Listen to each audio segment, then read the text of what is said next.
ಕೇವಲ ಸಿದ್ದರಾಮಯ್ಯನವರು ಒಂದು ವರ್ಗವನ್ನು ತುಷ್ಟೀಕರಣ ಮಾಡಲಿಕ್ಕೆ ಮತ್ತು ಅವರಷ್ಟೇ ಮುಂದಿನ ಲೋಕಸಭಾ ಎಲೆಕ್ಷನ್ದಾಗ ಓಟ್ ಹಾಕ್ತಾರೋ ಅನ್ನೋ ಹಂಗೆ ಮಾಡ್ತಾಯಿದ್ದಾರೆ. ಕೊನೆಗೆ ಏನಾಗ್ತದೆ ಅಂದ್ರೆ ಅವ್ರದ್ದು ಅಷ್ಟೇ ಓಟ್ ಬೀಳ್ತಾವೆ. ಸಮಸ್ತ ಈ ದೇಶದಲ್ಲಿರುವಂಥ ಹಿಂದೂಗಳೇ ಯಾರೂ ಅವ್ರಿಗೆ ಓಟ್ ಹಾಕೋದಲ್ಲ. ಅವು ಉದ್ದಟ್ಟತನ ಅವ್ರು ಅತಿ ಅತಿರೇಕ. ಬಹುಶಃ ಟಿಪ್ಪು ಸುಲ್ತಾನ್ ಅಂತ 2ನೇ ಅವತಾರನೇ ನಮ್ಮ ಸಿದ್ದರಾಮಯ್ಯನವರು. ಸೆಕೆಂಡ್ ಇದು ಅವ್ರ ಅವತಾರೇ ತಾಳ್ದಂಗೆ ಆಗೈತೆ.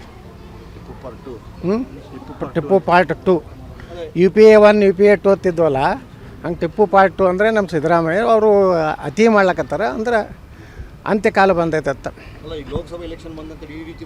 ಅದೇ ಇದೇ ತುಷ್ಟೀಕರಣ ಮಾಡಿ ನಮ್ಮ ದೇಶ ಹಾಳಾಗೈತೆ. ಇಷ್ಟು ವರ್ಷ ನಮ್ಮ ದೇಶದ ಜನರಿಗೆ ನ್ಯಾಯ ಸಿಕ್ಕಿರಲಿಲ್ಲ. ಸಮಾನ ನಾಗರಿಕ ಸಂಹಿತೆ 2024ರಲ್ಲಿ ಮತ್ತೆ ನಮ್ಮ ಸರ್ಕಾರ ಬರ್ತಂದರೆ ಬಂದೇ ಬರ್ತದೆ. ನಾವು ಎಲ್ಲ ದೇಶದಲ್ಲಿರೋ ಎಲ್ಲ ನಾಗರಿಕರಿಗೂ ಒಂದೇ ಕಾನೂನು ಜಾರಿ ಮಾಡ್ತೀವಿ. ಏಕ ನಾಗರಿಕ ಏನು ನಿರ್ಣಯ ಮಾಡ್ತಾರೆ. ನಮ್ಮ ಜೋಡಿ ಎತ್ತುಗಳು ಒಂದು ಅದಾವಲ್ಲ ಕರ್ನಾಟಕದಲ್ಲಿ, ಅವ್ರು ಯಾವುದಕ್ಕೆ ಹೋರಾಟ ಮಾಡ್ತಾರೆ. DK ಶಿವಕುಮಾರ್ ಕೇಸ್ನಾಗಂತರೂ ಏನೂ ಹೋರಾಟ ಮಾಡಲಿ, ಉಗ್ರ ಹೋರಾಟ ತಿಳಿದ್ರು ಮಾಡಲಿಲ್ಲ.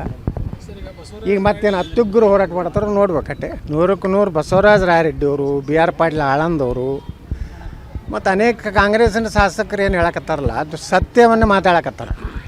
ಯಾಕೆಂದರೆ ಅವ್ರಿಗೆ ಒಂದು ರೀತಿ ಏನದಾರ ಒಂದು ಮೌಲ್ಯಾಧಾರಿತ ರಾಜಕಾರಣ ಮಾಡ್ಕೊಂಡು ಬಂದು ಕೆಲವೊಂದು ರಾಜಕಾರಣಿಗಳು ಕಾಂಗ್ರೆಸ್ನಾಗ ಹೋದಾರೆ. ಕಾಂಗ್ರೆಸ್ನಾಗ ಎಲ್ಲರೂ ಭ್ರಷ್ಟರೇ ಇಲ್ಲ, ಒಳ್ಳೆಯವ್ರು ಎಲ್ಲ ಪಕ್ಷನಾಗ ಹೋದಾರೆ.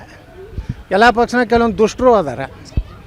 ಹಂಗೆ ಬಸವರಾಜ ರಾಯರೆಡ್ಡಿ ಅವರು ಮೊನ್ನೆ ವಿಧಾನಸಭೆಯಲ್ಲಿ ಭಾಳ ಚೆನ್ನಾಗಿ ಮಾತಾಡಿದ್ರು ಉತ್ತರ ಕರ್ನಾಟಕ ಬಗ್ಗೆ. BR ಪಾಟೀಲ್ ಆಳಂದ ಅಂದರೆ ಏನಾಗಿದೆ ಅಂದರೆ ಒಟ್ಟು ನಮ್ಮ ದೇಶ, ನಮ್ಮ ಜನ, ನಮ್ಮ ಅಭಿವೃದ್ಧಿ ವಿಚಾರ ಮಾಡಬೇಕು ಹೊರತು ವ್ಯಾಪಕ ಭ್ರಷ್ಟಾಚಾರ. ಇವತ್ತು ಮಂತ್ರಿಗಳು, ಯಾವ ಮಂತ್ರಿಗಳು ಕಮಿಷನ್ ಇಲ್ಲಾರ್ದೇ ಒಂದು ಕೆಲಸ ಆಗಲ್ಲ. ಈಗ ಭಾಳ ವ್ಯಾಪಕವಾಗಿ ಭ್ರಷ್ಟಾಚಾರ ಇವತ್ತು ನಡೀತಾ ಇದೆ. ಇದನ್ನು ಈ ಸಲ ಸಿದ್ದರಾಮಯ್ಯನವರು ಕಂಟ್ರೋಲ್ ಮಾಡ್ಲಿಕ್ಕೆ ಆಗ್ತಾಯಿಲ್ಲ.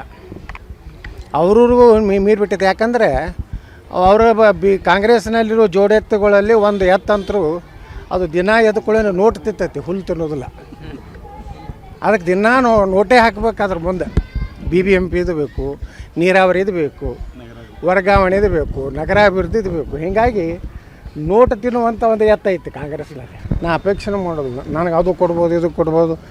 ನಾ ಹಗಲು ಕಾಣಿಸಲು ತಿರುಕು 100 ಮುಂದೆ ಮೂರಕ ಶಾಲೆಯಲ್ಲಿ ಹೇಳ್ತಾರಲ್ಲ, ಹಂಗೆಂದೂ ಕನಸು ಕಾಣೋದಿಲ್ಲ.